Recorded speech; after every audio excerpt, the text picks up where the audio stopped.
اندلس کے اندر، اسپین کے اندر سال ہا سال، صدیوں تک قرآن کے اوپر پابندی لگا دی گئی تھی۔ جو قرآن کا مصحف اٹھا کے لاتا تھا یا یہ صحیفہ جو اٹھا کے لاتا تھا، اس جلد کو لاتا تھا، یعنی قرآن کی کتابی شکل کو لے کر آتا تھا، اس کو قتل کر دیا جاتا تھا۔ جامعات، مدارس، درسگاہیں، ان سب کے اوپر پابندی لگا دی گئی تھی۔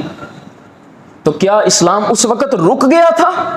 سنیں، سبزی بیچنے والا سبزی بھی بیچ رہا ہوتا تھا، ساتھ قرآن بھی پڑھا رہا ہوتا تھا۔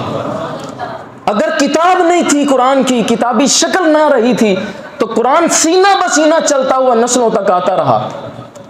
دیکھیں، اللہ تو اسلام کی حفاظت اس طرح بھی کرتا ہے۔ آپ نے دیکھا بغداد کے اندر، مدینہ پاک سے لے کے بغداد کی خانقاہوں اور لائبریریوں تک لاکھوں کی تعداد میں کتابیں تھیں، علوم و فنون سے بھری پڑی تھی مسلمانوں کی۔ انگریز یہ سمجھتا تھا کہ شاید یہ علوم و فنون کی وجہ سے مسلمان آگے نکلتے ہیں۔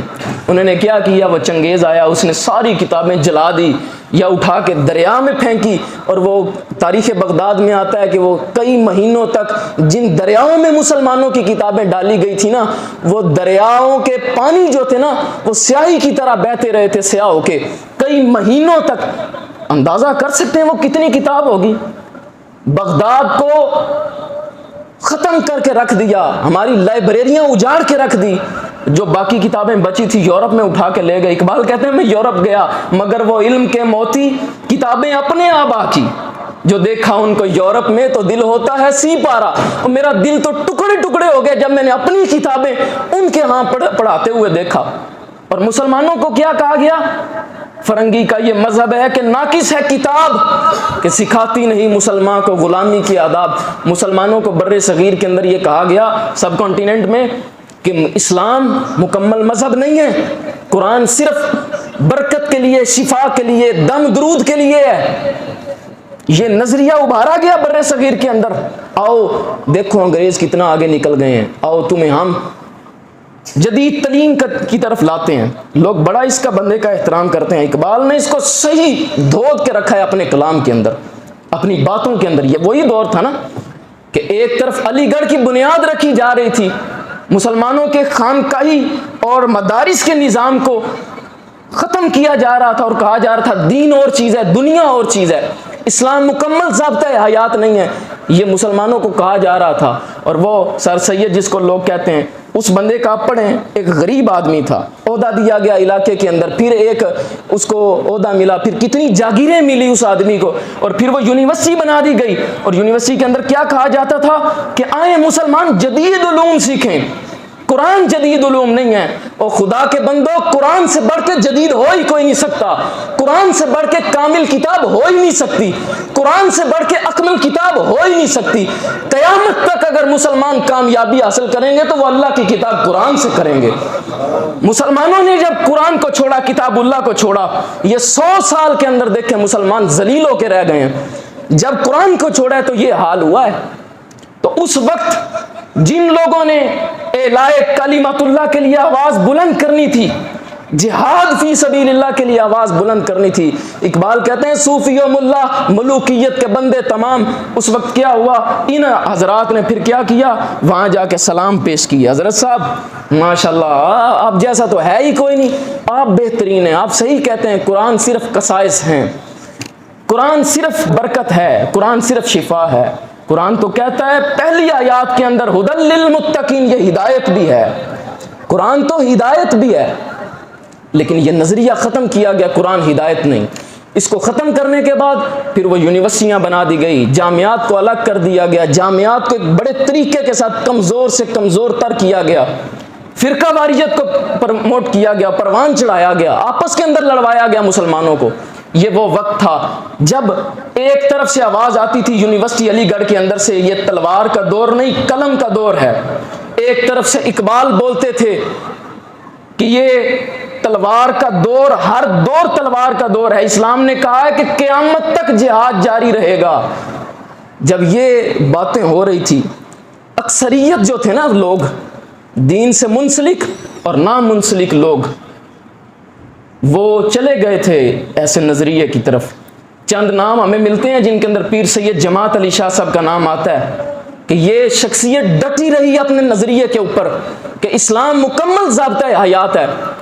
اس کے بعد علامہ فضل حق خیر آبادی کا آپ ذکر پڑھیں, یہ بندہ ڈٹا رہا انگریزوں کے خلاف اور کہا کہ تمہاری تعلیم کامل نہیں ہے, قرآن کامل ہے. اگر ہدایت مسلمان حاصل کر سکتا ہے, کامیاب ہو سکتا ہے, تو قرآن سے ہو سکتا ہے. لیکن فرنگی کا یہ مذہب ہے کہ ناقص ہے کتاب, کہ سکھاتی نہیں مسلمان کو غلامی کے آداب. وہ یہ کہتے تھے کہ یہ ناقص ہے نعوذ باللہ, اور مسلمانوں کے اندر چند جید لوگ تھے جو کہتے تھے نہیں. اٹھا کے علامہ فضل حق کو جیل میں پھینک دیا گیا. میں گیا تھا مری سے آگے نملی مہرا ہم گئے پچھلے سال, شاید اس سے پچھلے سال گئے. نملی مہرا سے آگے علاقہ ایک, وہ بارڈر کے قریب کالا پانی, علامہ فضل حق خیر آبادی کو اس کالا پانی کی جیل کے اندر رکھا گیا تھا. اس طرف جب آواز اٹھائی مولانا کفایت اللہ کافی نے اور کہا کہ حضور کا دین کامل اور اکمل ہے, حضور کا دین جدید دین ہے, حضور کا دین بہترین دین ہے, دنیا کے علوم اور فنون کو ہم نہیں مانتے, ہم قرآن کو مانتے ہیں. مولانا کفایت اللہ کافی کے جسم کے اوپر کوئلوں سے بھر کے استریاں لگائی گئی.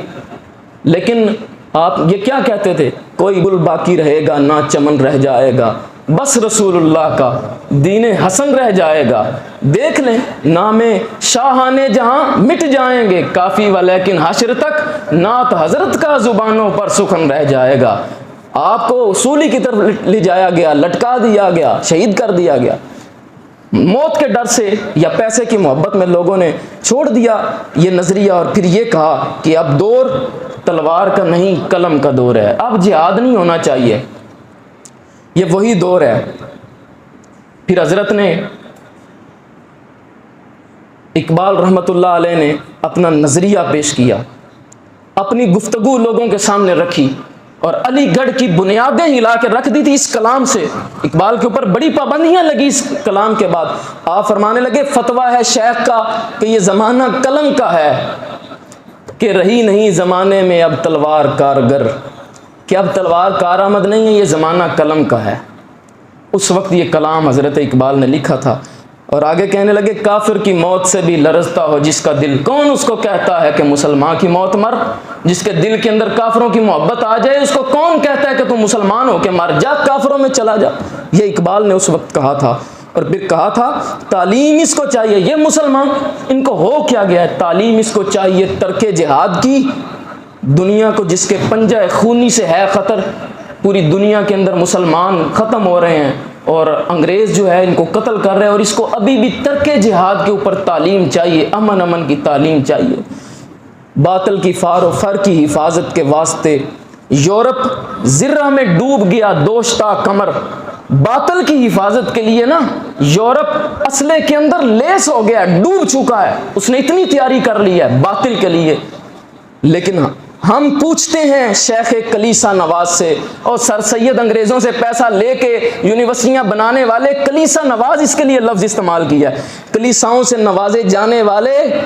ہم پوچھتے ہیں شیخ کلیسا نواز سے, مشرق میں جنگ شر ہے اور مغرب میں بھی ہے شر. مشرق کے اندر مسلمان شہید ہو رہے ہیں, قتل کیے جا رہے ہیں, مغرب میں مسلمان مظلوم ہیں. حق سے اگر غرض ہے تو زیبا ہے کیا یہ بات, اگر تجھے حق کو تو ماننے والا ہے تو تجھے یہ بات جچتی ہے کہ مسلمان جہاد کی بات نہ کریں, صرف قلم کی بات کریں, کیا یہ تجھے بات جچتی ہے؟ اسلام کا محاسبہ اور یورپ سے درگزر, یہ اس وقت کلام لکھا. یہ ایک بڑی لمبی تاریخ ہے, کبھی آپ دیکھیں. اگر امت مسلمہ جہاد کے اوپر آ جائے نا تو مسلمان جہاں جہاں پستی کا شکار ہیں, یقین کریں مسلمانوں کو عروج مل جائے گا, کیونکہ حضور نے فرمایا میری امت جہاد کی وجہ سے غالب رہے گی, جب جہاد چھوڑ دے گی ذلیل و رسوا ہو جائے گی. تو آج یہی ہوا. ہم نے امن کی تو بات کی, وہ جو امن کا سبق ہمیں دیتے تھے نا, اور ہمیں کہتے تھے ہمارا نصاب پڑھو, تعلیم کا تیزاب ڈال اس کی خودی پہ, ہو جائے ملائم تو جدھر چاہے ادھر پھیر. تعلیم کا تیزاب بھی ایسا ڈالا ہے ہمارے اوپر کہ ہم کہتے ہیں قرآن کے اندر 500 مرتبہ جہاد کا ذکر ہے, وہ نہیں ذکر کرنا, 3 مرتبہ امن کا ذکر ہے, وہ ذکر کرو بس. ایسی تعلیم کا تیزاب ڈالا ہمارے اوپر.